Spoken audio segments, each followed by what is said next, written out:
Voilà, donc bonsoir à chacun et à chacune. Donc, je m'appelle Mathieu Richel, je suis un bibliste, c'est-à-dire que j'essaie d'étudier la Bible et de l'enseigner. Et on se lance dans ce petit programme où, pendant le carême, nous essayons de voir un petit peu à l'avance les textes du dimanche suivant de l'Ancien Testament, puisque l'Ancien Testament n'est pas toujours facile à comprendre. Et évidemment, ce sont des extraits qui sont lus, donc il est bon d'avoir un petit éclairage qui n'est pas du tout une homélie, mais qui est une petite présentation générale, quelques clés pour bien comprendre ces textes-là. Et donc aujourd'hui, nous avons quelques versets à lire dans le début de la Genèse. Ce sont des versets qui sont sélectionnés, ce sont des brèves lectures, et je vais jouer le jeu de lire ces versets en donnant quelques mots sur leur contexte. Je vais jouer le jeu de la sélection qui a été faite. Ce sont des sélections qui, en général, ont été vraiment pensées en rapport avec les autres lectures du jour. Et je vous expliquerai également en quoi, ce qui me semble être la raison du choix d'aujourd'hui, enfin de dimanche prochain. Je donnerai quelques clés sur le type de texte auquel nous avons affaire. Ce sont des textes qui ont été écrits il y a très longtemps, avec des habitudes de lecture, des habitudes d'écriture qui ne sont plus les mêmes qu'aujourd'hui. Et puis, j'essaierai de donner quelques clés sur ce qui me semble être une partie du message du texte, sans essayer de vous édifier comme un prêtre, hein, je ne vais pas faire d'homélie, simplement quelques clés sur le propos même du texte. Donc d'abord, je vais lire les versets. Nous sommes dans le chapitre 2, les versets 7 à 9. Alors je lis dans la Bible de Jérusalem. Alors Yahvé Dieu modela l'homme avec la glaise du sol. Il insuffla dans ses narines une haleine de vie, et l'homme devint un être vivant.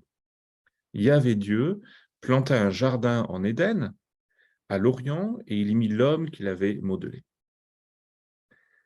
Yahvé Dieu fit pousser du sol toute espèce d'arbres séduisants à voir et bons à manger, et l'arbre de vie au milieu du jardin, et l'arbre de la connaissance du bien et du mal.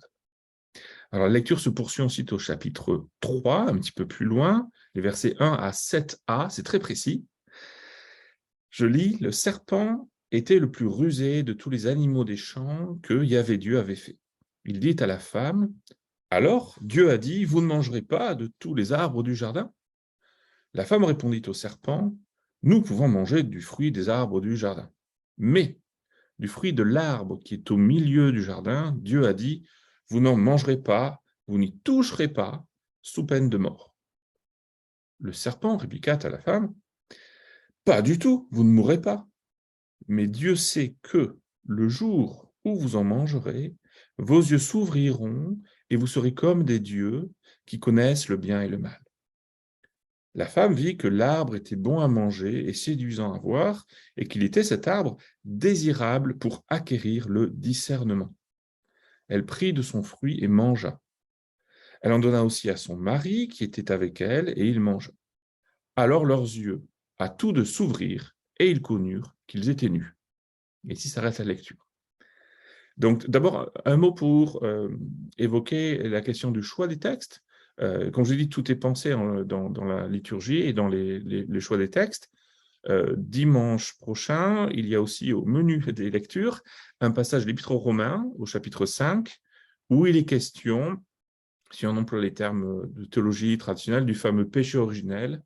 Autrement dit, on parle d'Adam et on explique en quoi c'est lui qui a introduit le péché dans le monde. Et puis, il y a un autre texte qui est lu, mais dans l'Évangile, bien sûr, cette fois-ci, et qui évoque les tentations de Jésus, comme on dit.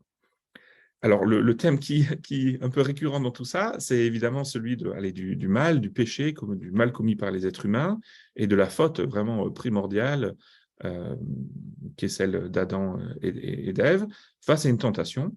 Et donc, on a en face de ça, dans le Nouveau Testament, plus qu'une piqûre de rappel, mais une discussion sur les implications profondes de ce qu'a fait Adam dans l'Épître aux Romains. Et puis, dans l'Évangile, on a l'opposé, le Seigneur Jésus, qui, lui, ne cède pas à la tentation. Donc, c'est en regard avec Adam. J'ai oublié de dire que l'apôtre Paul lui-même, dans l'Épître aux Romains, quand il rapporte ce que la faute d'Adam, il met ça en contraste avec Jésus-Christ.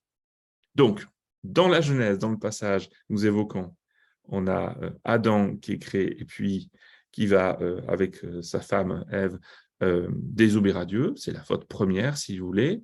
Et dans le Nouveau Testament, on a un contraste qui est posé avec Jésus, qui amène la vie, et Jésus qui résiste à la tentation, à laquelle Adam n'a pas résisté. Donc voilà, ça c'est pour situer un petit peu en quoi est-ce que ces choses-là sont... les textes ont été choisis pour se répondre.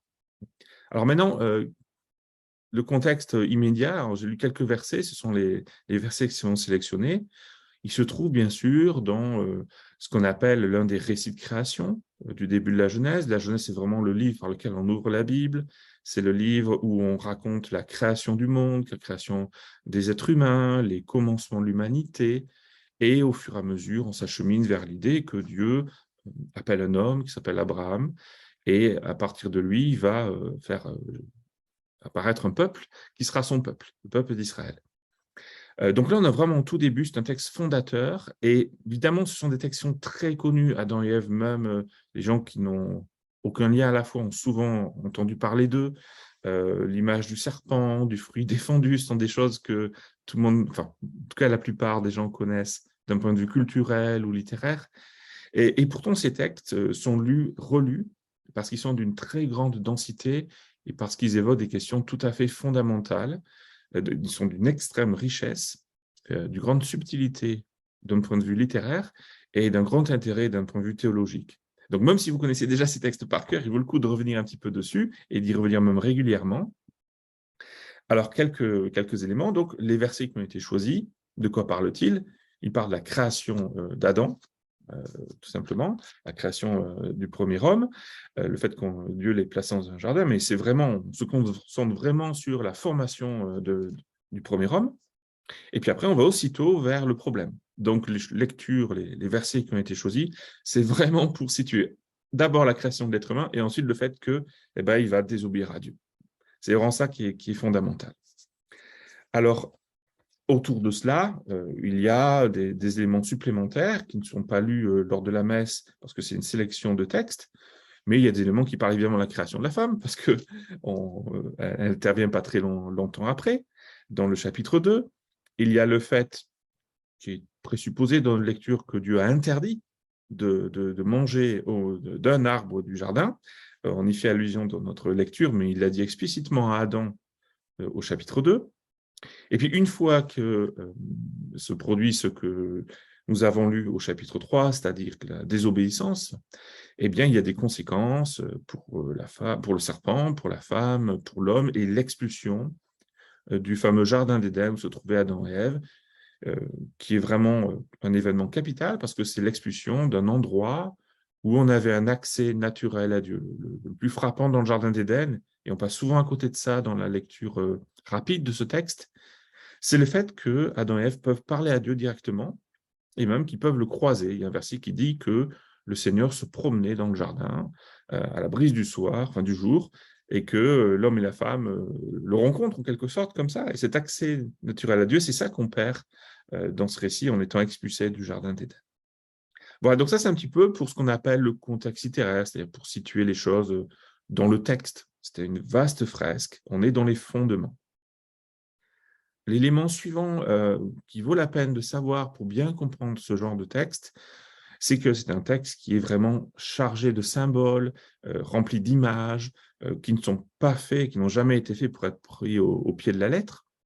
Donc, par exemple, le fait qu'il y ait un serpent, c'est vraiment quelque chose de symbolique, de manière assez évidente. La même chose pour l'arbre, plutôt les arbres du jardin, l'arbre de vie, l'arbre de la connaissance du bien et du mal. On peut se demander ce que c'est, mais en tout cas, c'est assez clair que c'est symbolique. Et ça va même un peu plus loin, parce que quand il est question de la création de l'être humain, on a une formulation assez étonnante où on vous dit que le Seigneur, alors dans la Bible de Jérusalem que j'ai lue, on utilise le nom Yahvé, en fait on ne sait pas exactement comment il faut prononcer ce nom-là, mais disons le Seigneur, je vais dire, c'est plus traditionnel. Le Seigneur modela l'homme avec la glaise du sol, il insuffla dans ses narines une haleine de vie et l'homme devint un être vivant. Et là aussi, tout comme le serpent, tout comme les arbres, on a une part de symbolique, ou si vous voulez, une façon imagée de décrire des choses. L'idée fondamentale derrière, c'est que Dieu crée l'être humain et que l'être humain a un rapport à la Terre, il en est tiré quelque part. Mais là encore, on a un élément qu'il ne faut pas prendre au pied de la lettre. Ce qui aide en fait à mieux saisir tout cela, c'est de voir que ce n'est pas un texte isolé si on le prend dans le contexte de l'époque. Il y avait quantité de textes dans le Proche-Orient ancien, donc en Mésopotamie, et puis en Égypte et d'autres pays environnants, qui évoquaient l'apparition des êtres humains et leur création par tel ou tel dieu. Et on y trouvait également des images comme celles qu'on rencontre ici, le fait de modeler l'homme, je vais y arriver, avec la glaise du sol, avec en général de l'argile. Dieu, en fait, on utilisait un verbe, ou Dieu modèle, mais comme s'il était un potier. Il modèle l'être humain comme s'il était un potier. Donc, il est parfaitement clair qu'on a une reprise ici, dans ces textes-là, par des gens qui étaient manifestement érudits, qui avaient lu ou entendu des mythes de Mésopotamie, des récits de création, peut-être égyptiens également. Là, c'est surtout des résonances de Mésopotamie. Donc aujourd'hui, ça sera en Irak et en Syrie, si vous voulez, et qui font allusion, qui reprennent des motifs de ce type-là. Donc, pour vraiment saisir la nature du texte auquel on a affaire, il faut comprendre qu'on a des écrivains hébreux qui ont voulu fournir à leur peuple des récits sur les origines du monde et de l'humanité de leur point de vue, d'un point de vue judéen, juif, on dirait plus tard, et tout en ayant connaissance et en reprenant des images déjà utilisées dans les populations environnantes pour parler des origines. Comme les gens savaient très bien qu'ils n'étaient pas présents aux origines, qu'ils ne voyaient pas, quoi, ils n'avaient pas de film sous les yeux de Dieu créé les êtres humains, ils avaient naturellement besoin d'utiliser des images pour en parler. Il n'y avait pas un discours scientifique comme aujourd'hui, ce n'était pas du tout leur propos, et des discours qu'il faudrait mettre à jour régulièrement, donc ce n'est pas du tout le propos. Ils avaient un message beaucoup plus profond à transmettre, et pour se référer à ces périodes reculées, ils ont utilisé quantité d'images. Donc, on retrouvera dans la Bible à différents endroits l'idée que les êtres humains sont faits à partir d'argile, et ça se dira même d'êtres humains qui sont manifestement sortis du ventre de leur mère. Par exemple, si je prends des passages du livre du prophète Isaïe, qui viennent de mise à jour de ce livre fait plus tard, on mentionne un être humain lambda comme vous et moi, et on dit de temps en temps qu'il est sorti du ventre de sa mère, mais on dit également qu'il a été façonné à partir de l'argile par Dieu. Donc, ce sont des images. Donc voilà, donc ça, c'est vraiment des paysans comme texte, parce qu'on ne dit pas ça tous les jours, on ne sait pas comme ça qu'on s'exprime actuellement. Les chapitres 2 et 3 de la Genèse spécifiquement, mais on pourrait dire les 11 premiers chapitres de la Genèse sont chargés d'un langage qui est en partie symbolique, en partie imagé, et c'est une stratégie qui donne un texte très riche au point de vue littéraire, très beau, mais il faut vraiment honorer le texte en le lisant comme ça et pas en le lisant littéralement. Donc ça, c'est une première clé vraiment très importante. Alors, le deuxième passage que nous avons lu, je vous rappelle, c'est le serpent qui est rusé et qui va tenter la femme, Ève, qui sera, comment on l'appellera, et qui va réussir à la convaincre de manger du fruit défendu. Donc, l'idée, c'est la suivante. Et là, on a quelque chose de très intéressant, c'est qu'on a une situation où Dieu a permis à Adam, qui a dû transmettre l'interdiction à son épouse et la permission également. Donc, il a permis d'abord de manger tous les arbres du jardin, sauf un. Un qui est l'arbre de la connaissance du bien et du mal. On peut se demander ce que ça veut dire, mais déjà, il faut voir la situation dans son ensemble. Et donc, voilà, on a un interdit sur fond d'une permission immense, puisqu'on peut manger de tous les arbres du jardin. Et le serpent va user d'une stratégie, d'une tactique qui est assez subtile pour tenter la femme, et ça va engager deux éléments. Ça, il y a vraiment deux éléments à noter qui sont vraiment très intéressants. Premier élément, la façon dont il pose sa question est subtile. Alors, je le cite à nouveau, au chapitre 3, verset 1. « Alors Dieu a dit, vous ne mangerez pas de tous les arbres du jardin ?» Il pose ça comme une question. Il dit, c'est vraiment ça que Dieu a dit? Vous ne mangerez pas de tous les arbres du jardin? Et il le fait, et ça se sent peut-être pas assez dans les traductions, mais il le fait de manière où il joue l'indigné. Dieu vous a interdit de manger tous les arbres du jardin, c'est vrai? Et la femme répond au serpent, sans doute en restituant ce que Adam lui a dit, nous pouvons manger du fruit des arbres du jardin, mais du fruit qui est au milieu, donc c'est l'arbre de la connaissance du bien et du mal, le fruit de cet arbre, Dieu a dit, vous n'en mangerez pas. Et elle rajoute même, vous n'y toucherez pas sous peine de mort. Bon, sous peine de mort, c'est vrai, mais vous n'y toucherez pas, ce n'était pas dit par Dieu. Donc, il se peut que Adam, en retransmettant la parole de Dieu, ait un petit peu ajouté une couche en disant, comme on dit souvent des enfants, il ne faut pas qu'ils se fassent mal, on dit, tu ne t'approches même pas. Même si s'approcher en soi ne serait pas dangereux, on ne veut pas qu'il y ait l'étape suivante qui soit dangereuse, qui se produise, donc on dit, tu ne toucheras même pas. Mais ce qui est le plus intéressant, c'est de voir la stratégie du serpent. Le serpent a en fait voulu, et on le voit un petit peu immédiatement après, faire en sorte que la femme, en quelque sorte, perde confiance en Dieu. Regardez ce qu'il lui dit. Pas du tout, vous ne mourrez pas. Donc, il dit que Dieu, d'abord, a menti, il a annoncé quelque chose de faux, ils ne vont pas mourir, il n'y a pas de peine de mort. Mais Dieu sait que, donc là, on est dans les pensées de Dieu, d'après le serpent, le jour où vous en mangerez, vos yeux s'ouvriront et vous serez comme des dieux, qui connaissent le bien et le mal. Alors là, vraiment, le serpent est en train de dire, Dieu avait une pensée cachée, une raison, motif ultérieur, comme on dit en anglais, un motif caché pour ne pas vous permettre de manger de cet arbre. Et en fait, c'est un motif purement égoïste. Il ne veut pas que vous deveniez comme lui, que vous deveniez un petit peu comme des dieux. Vous serez comme des dieux, vos yeux s'ouvriront, vous connaîtrez le bien et le mal. Donc, c'est vraiment à noter, l'art, la stratégie du serpent ici consiste à faire en sorte que la femme est une façon de concevoir Dieu qui soit transformée et qui fasse place à l'idée qu'il puisse être un Dieu trompeur, qui agisse de manière égoïste, qui ne veut pas pleinement le bien des êtres humains. Donc, en fait, c'est la manière dont euh, Ève va penser à Dieu, va le concevoir dans la représentation qu'elle aura de Dieu, qui va être altérée par le serpent, et il va manifestement réussir parce qu'il instille un doute dans son esprit. La deuxième chose qui est à noter et qui est vraiment importante, c'est ce jeu entre on peut manger tout, sauf un arbre, parce que le fait de ne pas accepter finalement cette règle, cet interdit, cette limite, ben, c'est justement refuser la notion de limite. En imposant tout, en permettant tout sauf un arbre, Dieu avait limité, légèrement, mais limité tout de même, la sphère de ce qui était autorisé aux êtres humains. Et finalement, en allant prendre du fruit de cet arbre qui était interdit, les êtres humains, plus ou moins consciemment, en fait, s'affranchissent de la seule limite qui leur a été donnée. Donc, il n'y a plus de limite. Il n'y a plus de limite, tout leur est permis. Et ça, c'est assez intéressant. Bon, c'est assez intéressant à développer. Donc, vous voyez que ce passage qui est très bref et qui est écrit dans un langage qui semble très naïf, avec un serpent, un arbre, un fruit défendu, etc., ça apparaît comme des choses qui ont l'air très, très simples, mais c'est doublement subtil. C'est subtil d'un côté parce qu'on reprend des images qui existaient ailleurs. En Mésopotamie, vous avez aussi l'idée d'un serpent qui dérobe un arbre, le fruit d'un arbre qui donnerait, enfin, une plante qui donnerait la vie. Et là, les êtres humains, Adam et Ève, n'auront plus accès à l'arbre qui donne la vie. En étant chassés du jardin, ils n'auront plus accès à cet arbre-là. C'est l'autre arbre dont il aurait fallu manger en premier, en fait.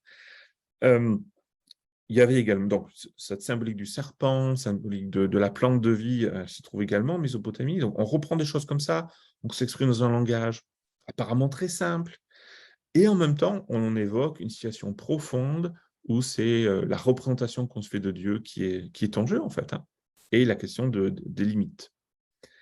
Alors, je vais peut-être terminer en notant donc, le choix liturgique qui a été fait de la lecture, c'est de s'arrêter à la moitié du verset 7.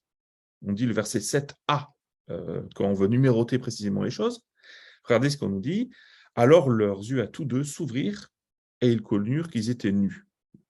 Et c'est une phrase assez frappante parce que si vous lisez un petit peu précisément les mots qui sont employés lentement, vous pouvez trouver un écho à ce qui a été dit quelques phrases plus haut, où le serpent disait « Dieu sait que », verset 5, « le jour où vous en mangerez, vos yeux s'ouvriront et vous serez comme des dieux qui connaissent le bien et le mal. » Et donc, qui connaissent le bien et le mal, c'est pas pour rien qu'au verset 7, on reprend le verbe connaître.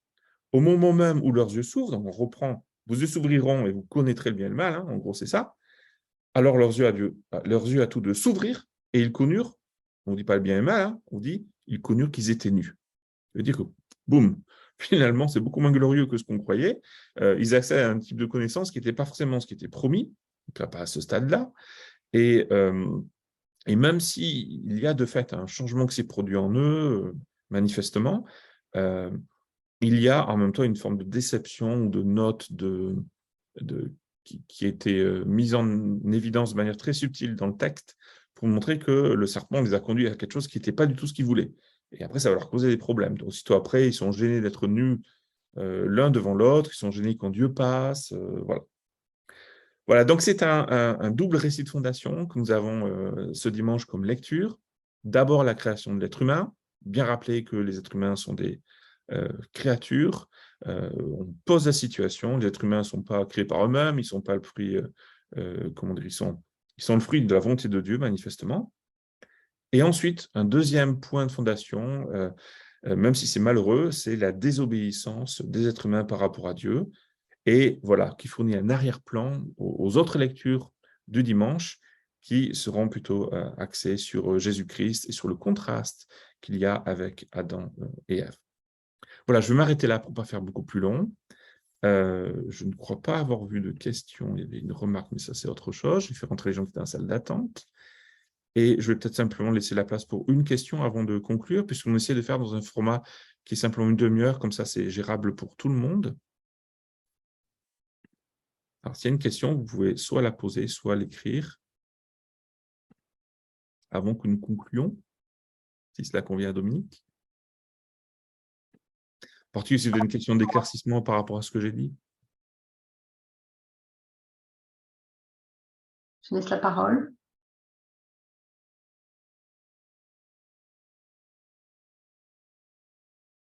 Apparemment, c'était parfait. Soit incompréhensible, soit très compréhensible.